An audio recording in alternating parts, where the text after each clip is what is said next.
Lo otro que también se resuelve este 5 de noviembre tiene que ver con la decisión de los ministros y magistrados sobre la acción de inconstitucionalidad que fue promovida por partidos políticos. Y quiero hacer esta aclaración, porque sí es cierto que los partidos políticos pueden presentar acciones de inconstitucionalidad, pero no en contra de la Constitución. Y eso es lo que es la cereza del análisis del pastel de este tema. Porque los partidos pueden presentar acciones de inconstitucionalidad en contra de normas o leyes, no en contra de la Constitución.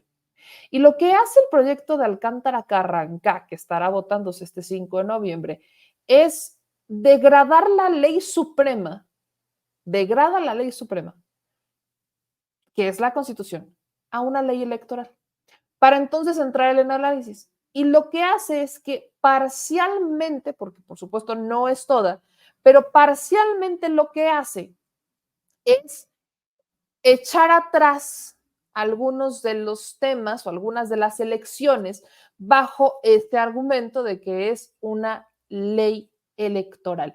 Quiero empezar en esencia con la información tal cual, lo que de hecho publica la Suprema Corte, qué es lo que se va a reformar, qué es lo que ellos, porque esto lo dejo tal cual, lo que quieren hacer es reformar una ley vigente en la Constitución. Esa es la esencia del proyecto de Alcántara Carrancá. Es decir, convertirse en legislador, no en ministro, no mantenerse en un rol de ministro, sino mantenerse o verse como un poder reformador que no tiene y cuyo único poder reformador recae única y exclusivamente en el Congreso de la Unión. El poder reformador es el Congreso de la Unión más la mitad más uno de los congresos locales. Ese es el poder reformador de la Constitución. Y hay un ministro, o al menos son 8, los que han tomado la decisión de convertirse en reformadores de la Constitución. Esto es, en esencia y en resumen, lo que pretende Alcántara Carrancá con su proyecto. Seguro escuchaste que se publicó el proyecto de sentencia del ministro Juan Luis González Alcántara Carrancá relacionado con la reforma judicial del 15 de septiembre del 2024. ¿Qué avala y qué invalida este proyecto? Aquí te lo contamos. La propuesta avala elegir por voto popular a ministros de la Corte, magistrados del Tribunal de Disciplina y magistrados de la Sala Superior del Tribunal Electoral, pero invalida elegir por voto popular a jueces de distrito y magistrados de circuito. 2. Se avalan medidas de austeridad para futuros cargos, pero invalida la reducción de remuneraciones de jueces de distrito y magistrados de circuito. 3. Avala la creación del Tribunal de Disciplina, pero invalida algunas de sus facultades y el carácter inatacable de sus resoluciones. 4. Avala la creación de un órgano de administración. 5. Avala el establecimiento de plazos para resolver sentencias. 6. Invalida la remoción masiva de jueces y magistrados en funciones. 7. Invalida la propuesta de los jueces sin rostro, al considerar que va en contra del derecho de un juicio transparente y del debido proceso. 8. Prohíbe suspender normas generales en el juicio de amparo, pero reconoce la validez de las precisiones realizadas al alcance suspensivo de las acciones de inconstitucionalidad y las controversias constitucionales. Será el próximo martes 5 de noviembre que el Pleno de la Corte iniciará con el análisis de este proyecto. Recuerda seguir nuestras redes sociales oficiales para que te mantengas informado. Ahí está, ¿no? Ese es en esencia, puse un resumen de la propia Suprema Corte, pero ¿cuál es el problema? Quiero en esencia decirlo, el problema es que el cártel de la toga se convirtió en los capos de la toga, porque de manera mañosa pusieron sobre la mesa como para intentar negociar sus renuncias a cambio de que no aplicara el resto de la elección para magistrados y jueces, lo cual es mañoso, porque ellos de por sí se van. O sea, no es como que estuviera negociación. Aparte son pésimos negociadores, déjenme decirlo, son pésimos negociadores, porque están poniendo sobre la mesa su renuncia cuando en la Constitución de hecho establece que se van a ir en 2025 porque sus cargos se van a elección. O sea, no hay mucho que puedan hacer. O sea, es como de, ajá, estás negociando tu renuncia cuando de todas maneras te vas a ir. Por eso les digo que es mañoso. Pero encima, esta última jugada de los ministros de la Suprema Corte es una jugada donde quieren abrirle la puerta a algo que ellos mismos dijeron que no se podía hacer, porque la Suprema Corte no puede interpretar o darle una interpretación a la Constitución distinta a la que tiene la propia Constitución. Si la Constitución es clara y además, espérense, porque para seguirlo entendiendo, para entender la jugada que están haciendo, que es bastante, desde mi punto de vista, muy perversa, en el 2013, cuando viene esta reforma que hacen de la ley, la reforma energética de Enrique Peña Nieto, es cuando crean el artículo 61, fracción primera de la ley de amparo, porque querían que quedara todavía más claro que no se podía ir en contra de la Constitución porque sabían que estaban cometiendo un error con la reforma energética que prácticamente entregaba a manos llenas nuestros recursos naturales y energéticos a empresas extranjeras, lo cual atentaba con la soberanía nacional, o sea, atenta contra la soberanía. Entonces, pese a eso, pese a que eso pasa, lo que me parece muy interesante es cómo en ese entonces se hizo una ley secundaria para evitar que se ampararan en contra de la Constitución, algo que de por sí quedaba claro, entendiéndose que la supremacía constitucional está escrita en la propia Constitución, es la ley máxima de México. Ok, entendiendo eso, hoy están intentando negociar los ministros de la Suprema Corte, están intentando, yo ni siquiera le llamaría extorsionar, negociar, están extorsionando a la presidenta y por ende a las y los mexicanos con esta idea de decir, nosotros nos vamos, pero no apliques el resto de la reforma, hoy ley vigente, texto vigente en la Constitución, y no apliques estas reducciones, ni recortes, ni austeridad, no las apliques, solamente a los que lleguen, pero los que ya estamos, no. Y si tú te pones a ver, y si tú te pones a escuchar, y si tú te pones a analizar todo el proyecto, terminas entendiendo el nivel de perversión al que han llegado los ministros. Voy a ponerles este resumen porque hoy la presidenta lo dijo bien clarito en la conferencia. No se va a negociar, no se puede negociar lo que ya está en la Constitución.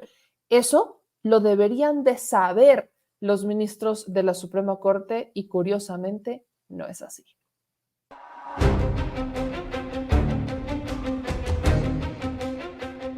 Con el proyecto del ministro Juan Luis González Alcántara Carrancá, próximo a ser discutido en la Suprema Corte de Justicia de la Nación, un nuevo panorama se coloca para la reforma al Poder Judicial, que a pesar de ser ya una ley vigente en la Constitución tras su publicación en el Diario Oficial de la Federación, ahora su validez pende del voto de 8 ministras y ministros de la Corte, que de acuerdo con el ponente están buscando una negociación.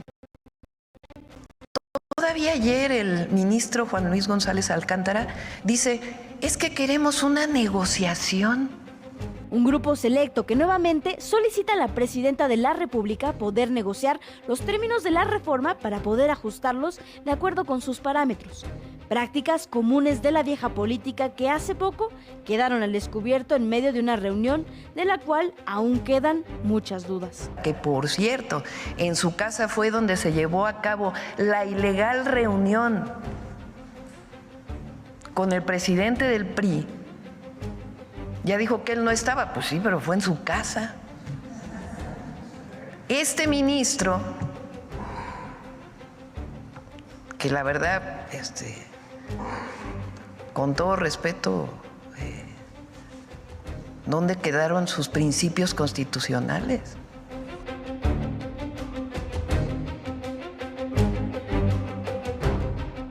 Sobre la cena del 12 de diciembre entre Alejandro Alito Moreno y la ministra presidenta de la Suprema Corte de Justicia de la Nación, Norma Lucía Piña, y a la que también habrían sido invitados Santiago Krill, coordinador en ese momento de la campaña de la candidata Xóchitl Gálvez, así como ministros y magistrados, poco se sabe, y de ese poco, lo único que queda claro es que nadie asume responsabilidad, ya que no hay una versión igual a la otra.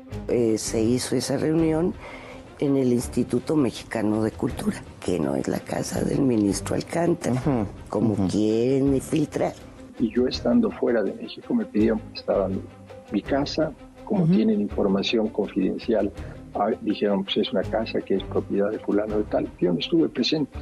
De acuerdo con los propios mensajes emitidos en WhatsApp entre la ministra Piña y el magistrado Felipe Fuentes, revelados por Milenio, en la reunión estarían presentes los magistrados del Tribunal Electoral del Poder Judicial de la Federación, Felipe de la Mata, Felipe Fuentes Barrera y Mónica Soto Fregoso, así como 2 ministros de la Corte, entre ellos la ministra presidenta y el propio González Alcántara.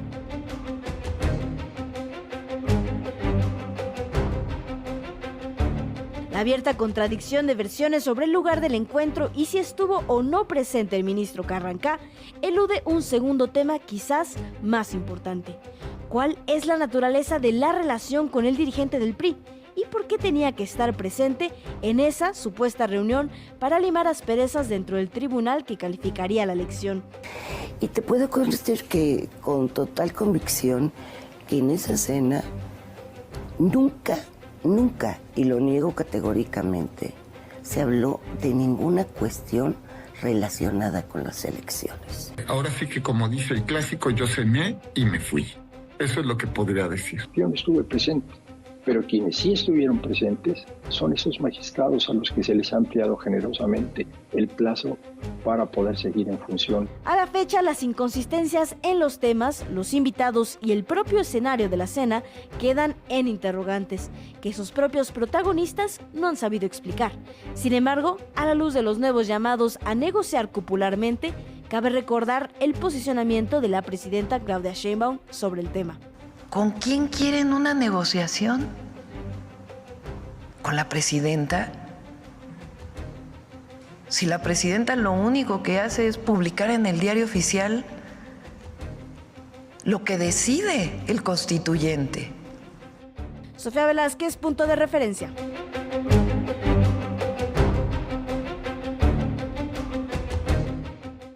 Es que esto es hilarante, yo no sé cómo decirlo. A ver, la manera en la que mienten Alcántara Carranca y Norma Piña es épica, porque la primera que salió fue Piña. La primera que salió a hablar fue Norma Piña, en esa entrevista que le da a Adela. Y luego sale Alcántara Carranca. Y entonces Norma Piña sale y dice con Adela Micha en la saga que la cena de diciembre no fue en la casa de Alcántara Carranca y que sí cenaron con Alito, pero que nunca hablaron sobre un tema electoral. Entonces, ¿para qué cenaron con Alito? ¿Le pidieron consejos estéticos? ¿Le pidieron consejos automotrices? ¿O quizás hablaron sobre asuntos inmobiliarios? Recordemos que Alito es buenísimo para conseguir propiedades en metros cuadrados en centavos. Entonces, quizás fue una cena muy amigable en donde no hablaron de nada electoral, pero hablaron, no sé si de Botox, de Lamborghinis naranjas, amarillos o verdes, o quizás hablaron sobre cómo comprar una propiedad en centavos el metro cuadrado. Pero seguro no hablaron de ningún tema electoral, ¿no? Pero luego sale Alcántara Carranca a decir que sí fue en su casa, pero que él no estaba. O sea, él prestó la casa, pero él no estaba. ¿Cuántos de ustedes, amigas y amigos, de verdad, piénsenlo? Estamos hablando de una casa de Las Lomas. Imagínate que tienes una casa, o cualquier casa, no importa si es de Las Lomas. ¿Vas a prestar tu casa para una reunión en la que tú no estás? Si eso fue, tuvo que haber un representante de la casa. ¿Quién les abrió? Hicieron una cena, prestaron la casa, pero él no estaba. No me suena, no coincide. Quiero volver a ponerles estas declaraciones porque son épicas. Primero la de Norma Piña y luego la de Alcántara Carranca. Fue un 12 de diciembre, se cerraba la corte temprano y por eso se hizo esa reunión en el Instituto Mexicano de Cultura, que no es la casa del ministro Alcántara, como quieren filtrar. No. Y te puedo contestar que con total convicción que en esa cena nunca, y lo niego categóricamente, se habló de ninguna cuestión relacionada con las elecciones. Ahora se habló a los magistrados, a los 2 Felipes, de que hablaron en aquella famosa cena del 12 de diciembre, tanto escosor provocó. Es que hay que recordar que en el Tribunal Electoral a cada ratito tiraban a los presidentes, 2, 3 se ponían de acuerdo y se rotaban la presidencia. La presidenta no quería que hubiera un rompimiento de las funciones del tribunal y como es parte del Poder Judicial, ella convocó un 12 de diciembre cuando no había un servicio en la corte para invitarlos a comer y yo estando fuera de México me pidieron prestada mi casa, como tienen información confidencial, dijeron pues es una casa que es propiedad de fulano de tal. Yo no estuve presente, pero quienes sí estuvieron presentes son esos magistrados a los que se les ha ampliado generosamente el plazo para poder seguir en funciones y son los que reconocieron la mayoría calificada para el partido Morena en ciertas circunstancias. Hable con ellos, pregúnteles de qué se dialogó. Yo le pregunté a la presidenta y me dijo, pues de nada. Yo le pregunté a la presidenta y me dijo, pues nada. O sea, en esencia quiero que seamos muy, muy claros en esto. Norma Piña sale y dice que sí tuvieron esta reunión, pero que esta reunión no, o sea, no se hablaron de temas electorales ni nada. Entonces, ¿para qué la convoca? Para que fue una reunión de amigos donde casualmente Alito está involucrado y 3 magistrados del tribunal estaban involucrados, pero nunca hablaron de asuntos electorales. O sea, queremos entender, quiero jugar con el rol de Norma Piña, ¿no? La ministra Piña jura, perjura y recontrajura que esa reunión que ella convoca el 12 de diciembre, primero miente y dice que no fue en la casa de Alcántara Carrancá y termina jurando y perjurando que nunca se trataron temas electorales. Entonces, ¿de qué se habló? ¿Por qué tendrías que citar, ¿no? Seamos muy honestos, ¿por qué tendrías que citar a magistrados del Tribunal Electoral y al presidente de un partido político nacional a una reunión un 12 de diciembre? Son todos muy amigos, se llevan muy bien, compartieron consejos, hicieron una pijamada real. Y luego sale Alcántara Carranca y dice que sí fue por un asunto electoral, pero administrativo. Que esa es la versión original que tenemos, ¿no? Que de hecho es lo mismo que dijeron en su momento los magistrados del tribunal. O sea, la versión original es que Norma Piña no quería que cambiaran a Reyes Rodríguez Mondragón de la presidencia del tribunal y que en ese momento estaba muy tensa la situación porque tenías a 3 magistrados contra Reyes Rodríguez Mondragón y Yanino Talora, que ellos buscaban que se mantuviera a Reyes Rodríguez Mondragón en la presidencia del tribunal para calificar, era el que tendría este voto, el presidente del tribunal, que terminaría pesando un poco más sobre él, digo, no sobre todo porque al final son pares en el tribunal, pero tendría un mayor peso a Reyes Rodríguez Mondragón, que Reyes Rodríguez Mondragón es, ya sabemos, pues fue particular, fue cercano a Gil Suárez, por ende trabajó con Felipe Calderón. Entonces, quería Norma Piña que se mantuviera Reyes Rodríguez Mondragón, cosa a la que no estuvieron de acuerdo 3 magistrados. 3 no estuvieron de acuerdo, que son con los que se sienta, son a los que cita Norma Piña. Y casualmente los cita con Alejandro Moreno Cárdenas. Sabemos que a esa reunión también estuvo invitado Santiago Krill, pero no fue. Porque Santiago Krill podrá ser muy mal candidato o podrá ser el eterno candidato, pero tonto no es. Santiago Krill sabía que esto iba a estallar y que le iba a estallar en la cara, cosa que a Alito no le importa. Alito ya ni siente si algo le estalla en la cara. Entonces, ese escenario, eso es lo que sabemos, son las versiones que más se han confirmado, que la reunión sí fue por un tema electoral, pero que le compete, digamos, un poco más al tema judicial, porque era la intención de la presidenta en la Suprema Corte de evitar que cambiaran a Reyes Rodríguez Mondragón. Esa versión es a la que más se acerca Alcántara Carrancá, aunque dice que él no estuvo, que él no fue, porque claro, es muy normal que un ministro de la Suprema Corte le abra la puerta de par en par, sin él estar, a otras personas para que coman en su casa. Y entre esas personas invitas a Alito. Es muy sensato, ¿no? Seguramente es muy sensato y muy lógico, muy lógico más bien para Alcántara al menos, le abres la puerta de par en par a un político que tiene varias acusaciones a tu casa cuando tú no estás. Yo creo que sí, esa es la versión a la que se va a pegar Alcántara Carrancá. Espero que haya revisado si no le falta algún jarrón chino, no importa. Pero bueno, entendiendo esto, es muy ilógico lo que dicen los ministros, es muy ilógico. Entre ellos, estas contradicciones, el que ni siquiera se hayan puesto de acuerdo, confirma la brutal desesperación, la pésima estrategia que tienen y cómo es que intentan presionar y presionar. Desde ese entonces, la intención de mantener a Reyes Rodríguez Mondragón es porque les caía muy bien. No, era porque Reyes Rodríguez Mondragón tiene claras inclinaciones, que las intentó dosificar, lo hemos visto decisiones más o menos como que sí, un poquito que no, de Reyes Rodríguez Mondragón, pero al final Reyes Rodríguez Mondragón tiene una inclinación. Y el que él se mantuviera en la presidencia va a tener un voto determinante para una persona más que fue agregada en el Tribunal Electoral para calificar la elección, cosa que se tardó mucho porque recordemos que si no estoy mal faltan 2 personas en el Tribunal Electoral y tuvieron que elegir al menos una, y esa decisión recayó en estos 3 magistrados con los que se sienta Norma Piña, que son a los 3 magistrados que querían sacar a Reyes Rodríguez Mondragón. Entonces, ese intento, esa cena no fue porque, es que hay que mantener la estabilidad, era por mantener a Reyes Rodríguez Mondragón, por mantener control en el Tribunal Electoral que eventualmente iba a impactar de alguna manera en la calificación de la elección, donde las mexicanas y mexicanos le dimos a Morena y aliados mayoría calificada en la Cámara de Diputados, mayoría calificada que les dio el poder de reformar la Constitución. Entonces, si hacemos un hilo conductor, si hacemos esta línea del tiempo, nos queda perfectamente claro que ellos sabían lo que quería hacer el pueblo. Hoy dicen que no está claro. En la resolución de Alcántara Carranca quieren jugar el rol de que no está claro. Ellos sabían lo que quería el pueblo, sabían lo que iba a pasar y por eso es que desde el 12 de diciembre lo intentaron evitar, intentando mantener el control del Tribunal Electoral con Reyes Rodríguez Mondragón. Por eso es mentira tras mentira, tras mentira, tras mentira y aparte creen que el pueblo es tonto.